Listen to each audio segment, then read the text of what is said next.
ദൈവത്തിൻ്റെ അതിപരിശുദ്ധ നാമം മഹത്വപ്പെടുമാറാകട്ടെ. നമ്മളിന്ന് വായിക്കുന്നത് വിശുദ്ധ ലൂക്കോസിൻ്റെ സുവിശേഷം 5-ാം അധ്യായം 30-31 തിരുവചനങ്ങൾ.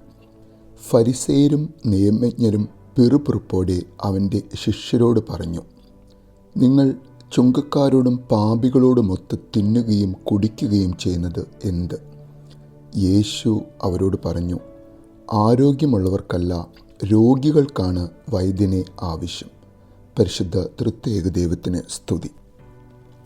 വിശുദ്ധ ലൂക്കോസിൻ്റെ സുവിശേഷത്തിൽ വീണ്ടും ഒരു തവണ യേശുവിനെപ്പറ്റി പിറുപിറുക്കുന്ന, ഹൃദയത്തിൽ യേശുവിനെപ്പറ്റി പല വിധത്തിൽ നെഗറ്റീവായി ചിന്തിക്കുന്ന പരീശന്മാരും അവരുടെ ശാസ്ത്രിമാരും.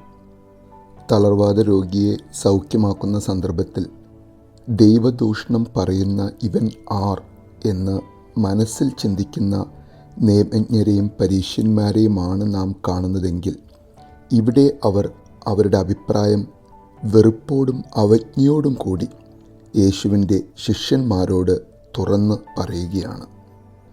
യേശുവിൻ്റെ ശിഷ്യന്മാരെ അവർ ചോദ്യം ചെയ്യുകയാണ്.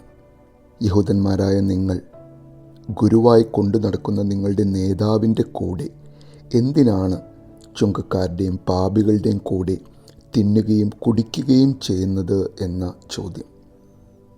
ഉത്തരം മുട്ടിപ്പോയ ശിഷ്യന്മാരുടെ ആ ദയനീയ അവസ്ഥ കണ്ടായിരിക്കണം യേശു തൻ്റെ ശിഷ്യന്മാരോടുള്ള ചോദ്യത്തിന് സ്വയം ഒരു മറുപടി ആ പരീശന്മാർക്കും അവരുടെ ശാസ്ത്രിമാർക്കും കൊടുക്കുന്നത്.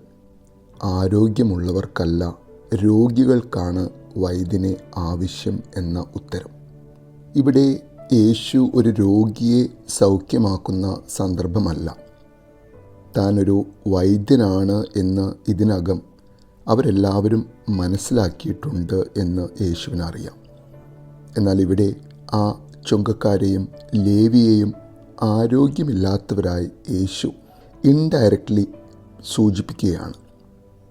ഇന്ന് ഒരു പക്ഷേ യേശു ജീവിച്ചിരിപ്പുണ്ടായിരുന്നു എങ്കിൽ നമ്മെക്കുറിച്ചും യേശു ഇത് പറയുവാൻ ആഗ്രഹിക്കുന്നുണ്ടാകാം, അല്ലേ?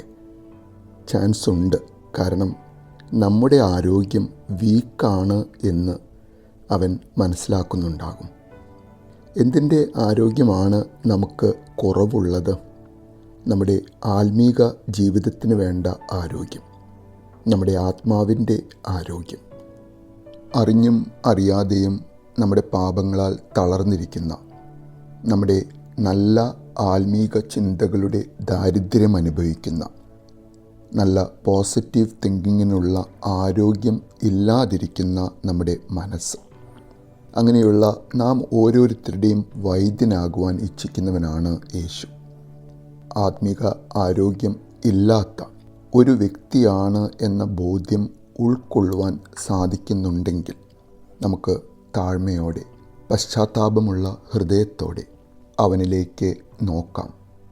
അങ്ങനെ നോക്കുവാൻ കഴിയുന്നുണ്ടെങ്കിൽ നമുക്കുറപ്പിക്കാം, അവൻ നമ്മുടെ വൈദ്യനാണ്. ഇന്ന് അവൻ പറഞ്ഞ ആ ഡയലോഗ് അത് നമുക്ക് വേണ്ടിയുള്ളതാണ്. ആരോഗ്യമുള്ളവർക്കല്ല, രോഗികൾക്കാണ് വൈദ്യനെ ആവശ്യം എന്ന ആ തിരുവചനം നമുക്കും ആഗ്രഹിക്കാം, പ്രാർത്ഥിക്കാം.